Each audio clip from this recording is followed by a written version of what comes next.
ओम श्री गणेशाय नमः। आप सभी को गणेश चतुर्थी की ढेर सारी शुभकामनाएं। आप सभी के परिवारजनों पर भगवान गणेश अपनी कृपा सदैव बनाए रखे। आज की वीडियो में आप सुनेंगे गणेश चतुर्थी की व्रत कथा। भाद्रपद मास के शुक्ल पक्ष की चतुर्थी तिथि को गणेश चतुर्थी मनाई जाती है। यह पर्व पूरे ही देश में बड़े ही हर्ष और उल्लास के साथ मनाया जाता है। इसकी धूम पूरे ही देश में देखने को मिलती है। खास तौर से यह पर्व महाराष्ट्र में बड़े ही धूमधाम से मनाया जाता है।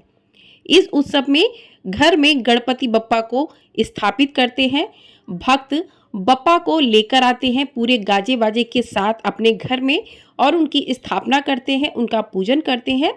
10 दिनों तक उनका पूजन करने के बाद उनका विसर्जन करते हैं और जगह जगह पर पंडाल सजाए जाते हैं। लोग एकजुट होकर भगवान गणेश की पूजा करते हैं, उनसे आशीर्वाद प्राप्त करते हैं और विसर्जन के साथ ही बप्पा को विदा करते हैं और अगले साल आने के लिए कहते हैं। तो कुछ इस प्रकार से बप्पा का त्योहार मनाते हैं। तो इस दिन जो भी भक्त बप्पा की स्थापना करते हैं तो उन्हें पूजा के साथ ही बप्पा के गणेश चतुर्थी की व्रत कथा को भी अवश्य सुनना चाहिए। कैसे भगवान गणेश का जन्म हुआ, तो आइए सबसे पहले सुनते हैं भगवान गणेश के जन्म की बहुत ही पौराणिक कथा। शिव पुराण के अनुसार एक बार माता पार्वती ने स्नान से पूर्व शरीर पर हल्दी का उबटन लगाया था। इसके बाद जब उन्होंने उबटन उतारा तो इससे एक पुतला बना दिया और उसमें प्राण डाल दिए। इस तरह भगवान गणेश की उत्पत्ति हुई। इसके बाद माता पार्वती स्नान करने चली गई और गणपति को आदेश दिया कि तुम द्वार पर बैठ जाओ और किसी को भी अंदर मत आने देना। कुछ देर बाद वहां भगवान शिव आए और कहा कि उन्हें पार्वती जी से मिलना है। द्वारपाल बने भगवान गणेश ने उन्हें अंदर जाने से रोक दिया। इसके बाद शिवगणों और भगवान गणेश के बीच भयंकर युद्ध किया, लेकिन कोई भी उन्हें हरा नहीं सका। फिर क्रोधित शिव जी ने अपने त्रिशूल से बालक गणेश का सिर काट डाला। जब माता पार्वती को इस बात का पता चला तो वह रोने लगी और प्रलय करने का निश्चय कर लिया। इससे देवलोक भयभीत हो उठा। फिर देवताओं ने उनकी स्तुति कर उन्हें शांत किया। भगवान शिव ने गरुड़ जी से कहा कि उत्तर दिशा में जाओ और जो भी माँ अपने बच्चे की तरफ पीठ करके सो रही हो उस बच्चे का सिर ले आओ। गरुड़ जी की काफी देर बाद तक ऐसा कोई नहीं मिला। अतः एक हथनी नजर आई। हथनी का शरीर ऐसा होता है कि वो बच्चे की तरफ मुंह करके नहीं सो सकती। तो गरुड़ जी उस शिशु हाथी का सिर काटकर ले आए। शिव ने उसे बालक के धड़ पर रखकर उसे पुनर्जीवित कर दिया। पार्वती उसे पुनः जीवित देखकर बहुत खुश हुई और तब समस्त देवताओं ने बालक गणेश को आशीर्वाद दिया। भगवान शिव ने उन्हें आशीर्वाद दिया कि किसी भी मांगलिक कार्य की शुरुआत अगर गणेश पूजा से होगी तो वो सफल होगा। उन्होंने गणेश जी को अपने समस्त गणों का अध्यक्ष घोषित करते हुए आशीर्वाद दिया कि विघ्न नाश करने में गणेश का नाम सर्वोपरि होगा। इसलिए भगवान गणेश को विघ्नहर्ता भी कहा जाता है। बोलिए भगवान गणेश की जय। आइए अब सुनते हैं गणेश चतुर्थी की बहुत ही पौराणिक कथा। एक समय की बात है कि विष्णु भगवान का विवाह लक्ष्मी जी के साथ निश्चित हो गया। विवाह की तैयारी होने लगी।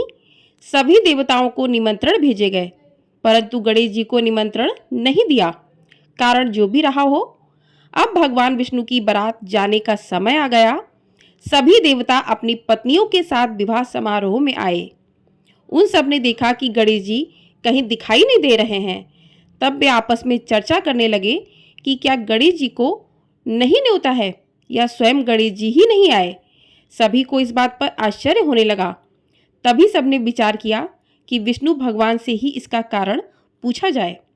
विष्णु भगवान से पूछने पर उन्होंने कहा कि हमने गणेश जी के पिता भोलेनाथ महादेव को न्योता भेजा है। यदि गणेश जी अपने पिता के साथ आना चाहते तो आ जाते।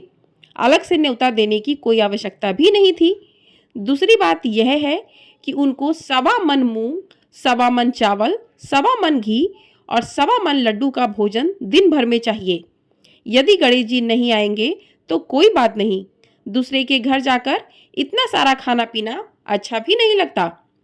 इतनी वार्ता कर ही रहे थे कि किसी एक ने सुझाव दिया, यदि गणेश जी आ भी जाएं तो उन्हें को द्वारपाल बनाकर बैठा देंगे कि आप घर की देखरेख करना। आप तो चूहे पर बैठकर धीरे धीरे चलोगे तो बारात से बहुत पीछे रह जाओगे।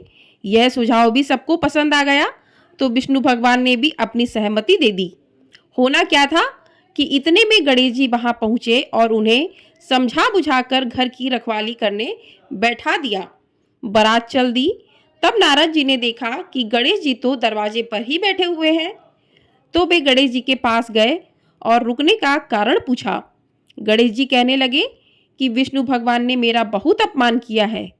नारद जी ने कहा कि आप अपनी मूसक सेना को आगे भेज दें तो वह रास्ता खोद देगी, जिससे उनके वाहन धरती में धंस जाएंगे। तब आपको सम्मानपूर्वक बुलाना पड़ेगा। अब तो गणेश जी ने अपनी मूसक सेना जल्दी से आगे भेज दी और सेना ने जमीन पोली कर दी। जब बारात वहां से निकली तो रथों के पहिए धरती में धंस गए। लाख कोशिश करे परंतु पहिए नहीं निकले। सभी ने अपने अपने उपाय किए परंतु पहिए तो नहीं निकले, बल्कि जगह जगह से टूट गए। किसी की समझ में नहीं आ रहा था कि अब क्या किया जाए। तब तो नारद जी ने कहा, आप लोगों ने गणेश जी का अपमान करके अच्छा नहीं किया। यदि उन्हें मनाकर लाया जाए तो आपका कार्य सिद्ध हो सकता है और यह संकट टल सकता है। शंकर भगवान ने अपने दूत नंदी को भेजा और वे गणेश जी को लेकर आए। गणेश जी का आदर सम्मान के साथ पूजन किया। तब कहीं रथ के पहिए निकले। अब रथ के पहिए निकल तो गए परंतु वह टूट फूट गए, तो उन्हें सुधारे कौन। पास के खेत में खाती काम कर रहा था। उसे बुलाया गया। खाती अपना कार्य करने से पहले श्री गणेशाय नमः कहकर गणेश जी की वंदना मन ही मन करने लगा। देखते ही देखते खाती ने सभी पहियों को ठीक कर दिया। तब खाती कहने लगा कि हे देवताओं, आपने सर्वप्रथम गणेश जी को नहीं मनाया होगा और ना ही उनकी पूजन किया होगा, इसलिए तो आपके साथ यह संकट आया है। हम तो मूर्ख अज्ञानी हैं, फिर भी पहले गणेश जी को पूजते हैं, उनका ध्यान करते हैं। आप लोग तो देवतागण हैं, फिर भी आप गणेश जी को कैसे भूल गए।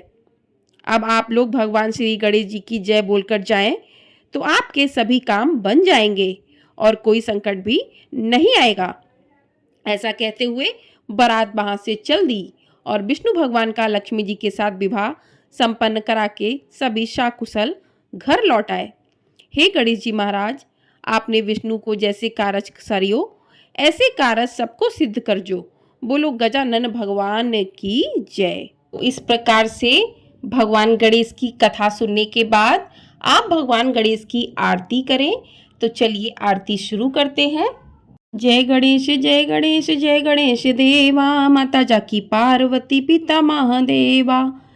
एक दंत दयावंत चार भुजाधारी, माथे सिंदूर सोहे मूसे की सवारी। पान चढ़े फल चढ़े और चढ़े मेवा, लड्डून के भोग लगे संत करे सेवा। जय गणेश जय गणेश जय गणेश देवा, माता जाकी पार्वती पिता महादेवा। अंधन को आंख देते कोढ़िन को काया, बांझन को पुत्र देत निर्धन को माया। जय गणेश जय गणेश जय गणेश देवा, माता जाकी पार्वती पिता महादेवा। शूर श्याम शरण आई सफल कीजे सेवा, जय गणेश जय गणेश जय गणेश देवा। दीनन की लाज रखो शंभु सुतकारी, कामना को पूर्ण करो जग बलिहारी। जय गणेश जय गणेश जय गणेश देवा, माता जाकी पार्वती पिता महादेवा। बोलिए गणेश भगवान की जय। तो इस प्रकार से भगवान गणेश की आरती संपन्न हुई। आरती करने के बाद आप भगवान गणेश से अपनी पूजा में हुई गलतियों के लिए क्षमा याचना अवश्य करें और इस प्रकार से आपकी पूजा संपन्न होती है। रात्रि में भी आपको इसी प्रकार से भगवान गणेश की पूजा करनी है। तो इस प्रकार से आपने जितने भी दिन की स्थापना की है उतने दिन सुबह और शाम बप्पा का नियमित पूजन करें, उनके गीत गाएं, हर्ष और उल्लास के साथ जितने दिन भी वो आपके घर में हैं उनका स्वागत करें, उनकी पूजा आराधना करें और अंत में उनका विसर्जन करें। विसर्जन करने के साथ बप्पा से कहें कि बप्पा अगले साल हमारे घर फिर आप आइएगा। भगवान गणेश बुद्धि और ज्ञान के देवता हैं। ऐसा माना जाता है कि जो भी भक्त पूरी श्रद्धा और भक्ति के साथ इनकी पूजा करते हैं तो भगवान गणेश अपने भक्तों के सभी विघ्न दूर कर देते हैं। बोलिए भगवान गणेश की जय। आपको ये वीडियो पसंद आई हो तो वीडियो को लाइक, शेयर और चैनल को सब्सक्राइब ज़रूर कर दीजिएगा। आपको हमारे चैनल पर ऋषि पंचमी व्रत की कथा भी सुनने को अवश्य मिलेगी, तो चैनल को ढेर सारा प्यार अपना अवश्य दीजिएगा।